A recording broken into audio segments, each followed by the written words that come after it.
Evening থেকে সন্ধ্যে থেকে পশ্চিমবঙ্গের বেশ কিছু কিছু জেলাতে স্কোয়ারলি উইন্ড স্পিড শুরু হয়ে যাবে।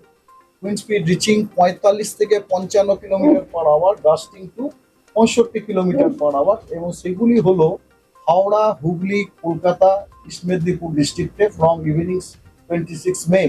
এবং এটি ধীরে ধীরে বাড়বে, বেড়ে ওটি গেল উইন্ড স্পিডে পরিণত হবে, রিচিং টু 70 থেকে 80 kilometre per hour, gusting to 90 kilometre per hour. এই জেলাগুলিতে 26 মে আজকে রাত্রিবেলা। হ্যাঁ, এর মধ্যে খালি ইস্ট মেদিনীপুরে আপনার 70 থেকে 80 হবে, থাকবে না। ইস্ট মেদিনীপুরে একটু কম, সেটা হচ্ছে 60 থেকে 70 kilometre per hour, gusting to 80 kilometre per hour. আর কোস্টাল যে এরিয়াগুলো আছে, আমাদের পশ্চিমবঙ্গে যে কোস্টাল যে এরিয়াগুলো আছে, সেখানে squally wind speed reaching to 50 to 60 kilometre per hour, gusting to 70 kilometre per hour. তখন তো ওটা প্রিভেলই করছিল, এবং ওটা আপনার ইনক্রিজ করে গেল উইন্ড স্পিডে হওয়ার যথেষ্ট সম্ভাবনা আছে। 70 থেকে 80 kilometre per hour, gusting to 90 kilometre per hour দুপুর থেকে। কোস্টাল জায়গাগুলোতে কিন্তু আফটারনুন থেকে আমরা উইন্ড স্পিডটা বাড়াবো, ঠিক আছে।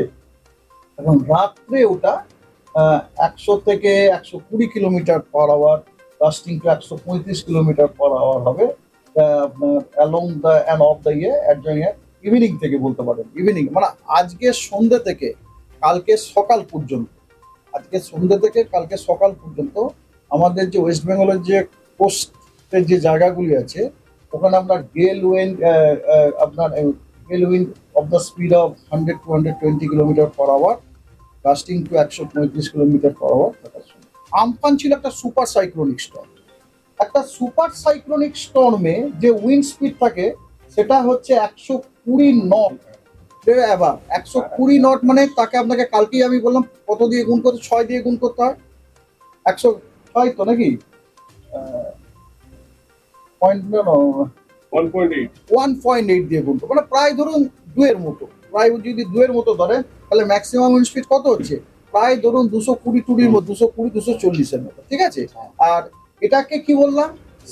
Severe cyclonic Sturm. সেটার ম্যাক্সিমাম সাস্টেন উইন্ড হচ্ছে 63। 63 কে যদি আপনি 2 দিয়েও গুণ করেন, তাহলে কত হয়? ওটা 126 হয়। এবারে নিশ্চয়ই বুঝতে পারছেন যে যদিও এটা ক্ষয়ক্ষতি করবে, কিন্তু এর ক্ষয়ক্ষতির যে মানে আকারটা অ্যাটলিস্ট আমরা আশা করতে পারি ডেফিনেটলি এটা আমফানের থেকে কম হবে বলেই আমার মনে হয়।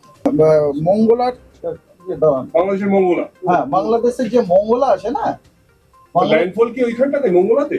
ল্যান্ডফলটা মঙ্গলার কাছে, close to south west of Mongla. Correct, মঙ্গলার সাউথ ওয়েস্টের খুব কাছাকাছি, ওখান দিয়ে ল্যান্ডফল হওয়ার কথা। সঙ্গে রাখুন আজ তাক বাংলাকে, সাবস্ক্রাইব করতে ভুলবেন না।